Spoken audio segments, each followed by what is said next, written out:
Test সিরিজে অস্ট্রেলিয়ার কাছে 3-0 ব্যবধানে একেবারে লজ্জাজনকভাবে হোয়াইট ওয়াশ হওয়ার পর এই ওয়েস্ট ইন্ডিজ আবারও নিজেদের ঘরের মাটিতে এই অস্ট্রেলিয়ার মুখোমুখি হয়েছিল, তবে এবার 5 ম্যাচের টি-20 সিরিজে, যেখানে অস্ট্রেলিয়ার ক্যাপ্টেন ওই মিচেল মার্শ এই সাবাইনা পার্কে অনুষ্ঠিত হওয়া প্রথম টি-20 ম্যাচে টস দিতে আগে স্বাগতিক ওয়েস্ট ইন্ডিজকে ব্যাটিং করতে পাঠিয়েছিলেন। তো ওয়েস্ট ইন্ডিজের ইনিংসের শুরুটা কিন্তু খুব একটা খারাপ হয়নি, তাদের দুই ওপেনারের হাত ধরে 32 রানের একটা বেশ ভালো পার্টনারশিপ গড়ে উঠেছিল, কিন্তু বিপত্তিটা ঘটলো ইনিংসের 4th ওভারে, যখন ওই কুপার কনলির একটা ঘূর্ণির জাদুতে স্টেপ আউট করে একটা বড় শট খেলতে গিয়ে ব্র্যান্ডন কিং বলের লাইন মিস করে ওই জায়গায় স্টাম্পড হয়ে যান। তার আগে তিনি 18টা রান করেও গেছিলেন, 4টা বাউন্ডারি সহযোগে বেশ একটা পজিটিভ স্টার্ট দেওয়ার ইঙ্গিত দিয়ে গেল। আনফর্চুনেটলি তিনি নিজের ইনিংসটাকে বড় করতে পারেননি। 32 রানের মাথায় ওয়েস্ট ইন্ডিজ প্রথম উইকেটটা খোয়ায়। আর এরপর তাদের ওপেনার শাই হোপ, যিনি এই লাইন আপের ক্যাপ্টেন, আর নাম্বার 3-তে ব্যাটিং করতে নামা রস্টন চেজ, এই দুই সিনিয়র ক্রিকেটারের হাত ধরে 91 রানের একটা বেশ ফ্যান্টাস্টিক পার্টনারশিপ গড়ে ওঠে।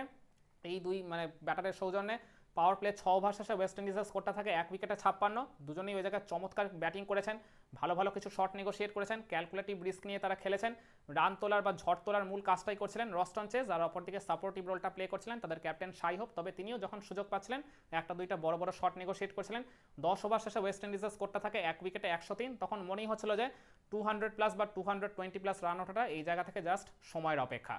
তো বেশ ভালো মতো এগোচ্ছিল তারা, রস্টন চেজ একটা ঝোড়ো হাফ সেঞ্চুরিও তুলে ফেলেছিলেন, কিন্তু বিপত্তিটা ঘটলো তাদের ইনিংসের 13 নম্বর ওভারে, যখন ওই বেন ডোয়ার্সুইস বল করতে এসে এই জুটিটাকে ভাঙন ধরান। ওই রস্টন চেজকে তিনি প্যাভিলিয়নে ফেরত পাঠিয়ে দেন একটা চেঞ্জ অফ পেসার ডেলিভারিতে। তো রস্টন চেজ যখন 60 রান করে আউট হয়ে যান, ওয়েস্ট ইন্ডিজের স্কোরটা তখন দেখাচ্ছে 2 উইকেটে 123। এরপর ক্রিজের সিমরন হেটমায়ার আসেন। হেটমায়ার আর ক্রিজে আগে থেকে সেট হয়ে যাও তাদের ক্যাপ্টেন শাই হোপের মধ্যে আবার একটা 36 রানের বেশ ভালো পার্টনারশিপ গড়ে ওঠে। শাই হোপ এর ঠিক পরেই নিজের হাফ সেঞ্চুরিটাও কমপ্লিট করে নিয়েছিলেন। তখন শাই হোপ সাপোর্টিভ রোলটা প্লে করছিলেন, আর ঝড় তোলার মূল কাজটা করছিলেন ওই সিমরন হেটমায়ার। কিন্তু ওয়েস্ট ইন্ডিজের দলগত 159 রানের মাথায় এই শাই হোপ একটা বড় শট খেলতে গিয়ে ওই অস্ট্রেলিয়ার এই পার্টিকুলার ম্যাচে ডেবিউ হওয়া ওই মিচেল ওয়েন তার একটা চেঞ্জ অফ পেসার ডেলিভারিতে নিজের উইকেটটা খুইয়ে দিয়ে আসেন।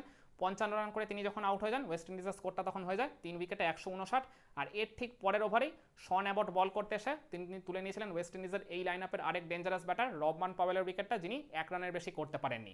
আর এরপর 5th উইকেটে আন্দ্রে রাসেল, যিনি কিনা এই পার্টিকুলার ম্যাচটা আর কি বলতে গেলে সেকেন্ড লাস্ট আন্তর্জাতিক ম্যাচ খেলছেন, আর অপরদিকে ক্রিজে আগে থেকে সেট হয়ে যাওয়া সিমরন হেটমায়ারের মধ্যে একটা 18 রানের ছোট জুটি গড়ে উঠেছিল। মনে হচ্ছিল এই দুই ব্যাটার লাস্ট 2 ওভারে একবারে তুমুল তাণ্ডব চালিয়ে একবারে বলতে গেলে অস্ট্রেলিয়ার বোলারদের জাস্ট ছাড়খাড় করে দেবেন। কিন্তু বিপত্তিটা ঘটলো 19 নম্বর ওভারে, যখন বেন ডোয়ার্সুইস আবার বল করতে এলেন তার স্পেলের একদম লাস্ট ওভারে। ওই পার্টিকুলার ওভারে তিনি লাস্ট 4 বলে 3টাতে উইকেট জেনারেট করলেন। শুরুটা করলেন এই আন্দ্রে রাসেলকে দিয়ে, যিনি একটা ছক্কা মেরে বেশ পজিটিভ স্টার্ট দেওয়ার ইঙ্গিত দিল। ওই 8 রানের বেশি তিনি করতে পারলেন না। আর এর ঠিক পরের ডেলিভারিতেই ওই শেরফান রাদারফোর্ডের উইকেটটাও তুলে নিয়েছিলেন ওই বেন ডোয়ার্সুইস। পরপর 2 বলে 2 উইকেট তুলে তিনি তখন হ্যাট্রিকের মুখে দাঁড়িয়েছিলেন, কিন্তু হ্যাট্রিক বলটা বেশ ভালোভাবে সামলে দিয়েছিলেন জেসন হোল্ডার। কিন্তু তার ঠিক ভেরি নেক্সট ডেলিভারিতে 19 নম্বর ওভারের একদম লাস্ট ডেলিভারিতে জেসন হোল্ডারও একটা বড় শট খেলতে গিয়ে গ্লেন ম্যাক্সওয়েলের হাতে তিনি ক্যাচ দিয়ে যখন আউট হয়ে যান, তিনিও কোনো রানের খাতা খুলতে পারলেন না। 19 নম্বর ওভার শেষে ওয়েস্ট ইন্ডিজের স্কোরটা হয়ে যায় 7 উইকেটে 184। কিন্তু লাস্ট ওভারে নাথান এলিস বল করতে আসা একটা চমৎকার ওভার করলেন, মাত্র 5 রান তিনি খরচ করলেন, তাও ক্রিজে পুরোপুরি সেট হয়ে যাওয়া সিমরন হেটমায়ার উইকেটে দাঁড়িয়ে থাকা সত্ত্বেও হেটমায়ারের উইকেটটাই তিনি লাস্ট ওভারে তুলে নিয়েছিলেন, যিনি 36 রান করে আউট হয়ে গেছিলেন। আর এরপর শেষ ওভারে মাত্র যেহেতু 5 রান তিনি খরচ করেছিলেন, তো ওই জায়গা থেকে হিসাব মতো ওয়েস্ট ইন্ডিজ তাদের প্রথম ইনিংসটা শেষ করে 8 উইকেটে 189 এই অবস্থায়। তো 190 রানের লক্ষ্যমাত্রা নিয়ে খেলতে নেমে অস্ট্রেলিয়ার ইনিংসের শুরুটা কিন্তু খুব একটা ভালো হয়নি। জেক ফ্রেজার ম্যাকগার্ক, আইপিএলে যাকে আমরা দেখেছিলাম ব্যাট হাতে পুয়ার ফর্ম বা পুয়ার সময় কাটাতে, তো তার ওই খারাপ ফর্মের ধারাটা তিনি এদিনও অব্যাহত রাখলেন। ওই সেকেন্ড ওভারের একদম লাস্ট ডেলিভারিতে জেসন হোল্ডারকে একটা বড় শট খেলতে গিয়ে মাত্র 2 রান করে তিনি আউট হয়ে যান। আবার 7টা বল তিনি ওই জায়গায় নষ্টও করে ফেলেছিলেন। অস্ট্রেলিয়ার স্কোরটা হয়ে যায় 1 উইকেটে 12। এরপর তাদের ওই ওপেনার বা ক্যাপ্টেন মিচেল মার্শ আর নাম্বার 3-তে ব্যাটিং করতে নামা ওই জশ ইংলিশের মধ্যে একটা 34 রানের বেশ ভালো পার্টনারশিপ গড়ে ওঠে এই দুই ব্যাটারের সৌজন্যে। ওই 5 ওভার শেষে অস্ট্রেলিয়ার স্কোরটা হয়ে যায় 46। কিন্তু ওই পাওয়ার প্লের একদম লাস্ট ওভারের ফার্স্ট ডেলিভারিতেই ওই মিচেল মার্শ একটা বড় শট খেলতে গিয়ে আলজারি জোসেফকে তিনি নিজের উইকেটটা বিলিয়ে বসেন। তার আগে তিনি 3টা ছক্কা সহযোগে 24টা রান করে একটা বেশ পজিটিভ স্টার্ট দেওয়ার ইঙ্গিত দিয়ে গেল। আনফর্চুনেটলি তিনি নিজের ইনিংসটাকে বড় করতে পারেননি, কিন্তু ওই পাওয়ার প্লের একদম লাস্ট ওভারের ফার্স্ট ডেলিভারিতে উইকেট চলে এলো।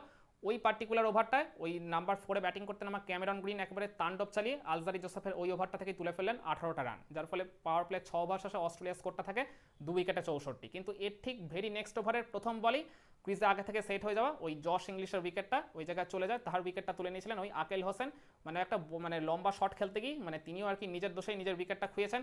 3 উইকেটে 64 হয়ে যায় অস্ট্রেলিয়া স্কোরটা। এরপর ক্রিজে গ্লেন ম্যাক্সওয়েল আসেন, ম্যাক্সওয়েলও কিন্তু 2টা বাউন্ডারি সহযোগে 11টা রান করে বেশ ভালো পজিটিভ স্টার্ট দেওয়ার ইঙ্গিত দিয়ে গেল।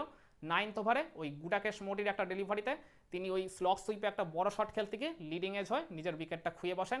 4 উইকেটে 78 হয়ে যায় অস্ট্রেলিয়া স্কোরটা। তখন বেশ প্রবল মানে চাপের মধ্যে পড়েই গেছিল, মানে পরপর এতগুলো উইকেট খুঁয়ে ফেলার পর তখন ক্রিজে আসেন মানে অস্ট্রেলিয়ার হয়ে এই পার্টিকুলার ম্যাচের ডেবিউ হওয়া ওই মিচেল ওয়েন, আর ক্রিজে আগে থেকে সেট হয়ে গেছিলেন ওই তখন ক্যামেরন গ্রিন। এই দুই ব্যাটারের মধ্যে একটা 80 রানের ফ্যান্টাস্টিক পার্টনারশিপ গড়ে ওঠে, যে জুটিটা গড়তে তারা সময় নিয়েছে মাত্র 40টা বল। এই মানে ক্যালকুলেটিভ পার্টনারশিপটার উপর ভর করে অস্ট্রেলিয়া শুধু এই ম্যাচেই কামব্যাক করলো না, তারা তাদের সমর্থকদের জয়ের আশা বা স্বপ্নও দেখাতে শুরু করে দিল। দুজনেই আর কি মানে চমৎকার কিছু শটস নেগোশিয়েট করেছেন, যখন একজন মানে ধরে খেলছিলেন আরেকজন তখন ওই জায়গার কি বড় বড় শট নেগোশিয়েট করছিলেন। খুব মানে পরিণত মানে বোধ বা পরিণত মস্তিষ্কের সাথেই তারা ওই জায়গার কি নিজেদের ইনিংসগুলোকে বা পার্টনারশিপটাকে গড়ে তুলেছিলেন। তো এদের দুজনের হাত ধরে অস্ট্রেলিয়া স্কোরটা 150 রানের গন্ডিও টপকে যায়। মনে হচ্ছিল এই দুজনই হয়তো খেলাটাকে শেষ করে দিলেও দিতে পারেন, কিন্তু ওই ক্যামেরন গ্রিন একটা বড় শট খেলতে গিয়ে ওই জায়গায় নিজের উইকেটটা খুঁয়ে ফেলেন, কিন্তু তার আগে তিনি একটা 51 রানের ফ্যান্টাস্টিক ইনিংস খেলে গেছেন। তার উইকেটটা চলে যাওয়ার পর অস্ট্রেলিয়া স্কোরটা হয়ে যায় 5 উইকেটে 158। এরপর ক্রিজে কুপার কনলি আসেন। কুপার কনলি আর ওই মিচেল ওয়েনের মধ্যে আবার একটা 17 রানের মতো ছোট জুটি গড়ে উঠেছিল। কুপার কনলিও কিন্তু শেষের দিকে গিয়ে একটা 4 আর একটা ছক্কা মেরে দিয়েছিলেন।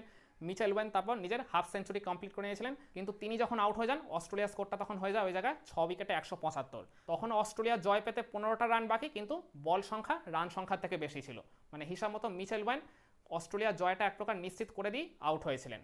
তো এরপর কুপার কনলিও মানে কি তার ঠিক ভেরি নেক্সট ওভারে নিজের উইকেটটা খুঁয়ে ফেলেন, তো তিনি 13 রানের বেশি করতে পারেননি। তো অস্ট্রেলিয়া স্কোরটা তখন হয়ে যায় ওই জায়গায় 7 উইকেটে 181।